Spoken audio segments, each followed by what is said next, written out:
Wah, wah, wah. I'm demonstrating the first levels of communication that we all had to the world around us, leaving our parents, our hapless parents, jumping and screaming, wondering how to get us to shut up. Their way of doing that was to try to find out what we want. What's a kid want? What's a kid want? Is his diaper? Probably. Is he hungry?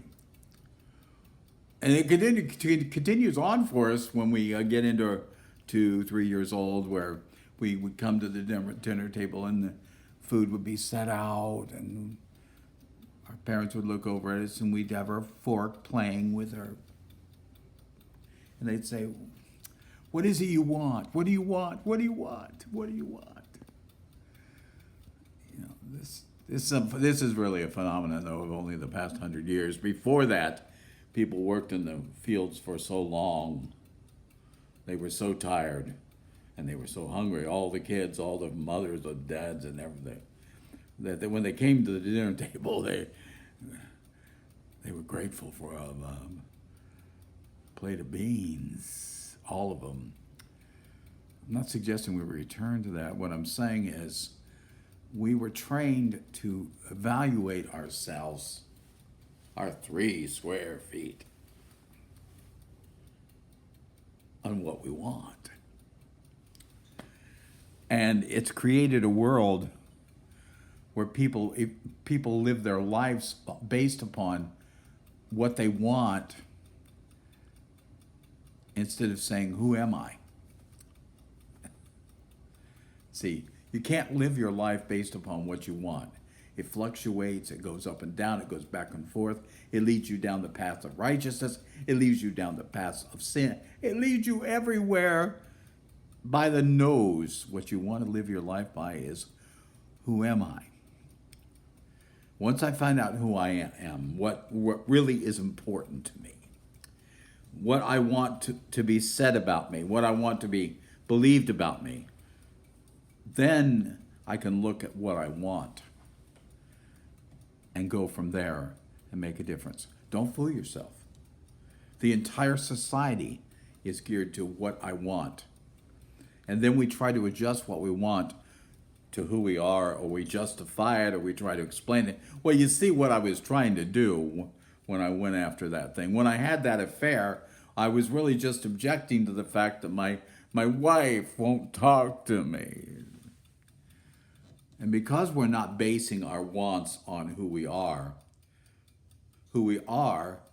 is therefore based upon what we decide our wants are to be. And if you multiply that by thousands and millions of people, what you have exactly is a mixed up society that can't make up its mind on what direction to go, leaving people pretty sad, can I say at least uncertain? Would that be a good word? And that uncertainty makes us distrust one another, and then we get back into the bar fight. See, once we distrust each other, I distrust you because it must be because you're an atheist. I distrust you because you're a religious fanatic. I distrust you because you're black, because you're white, because you're rich, because you're poor, because you're a man. I distrust you because you're a woman.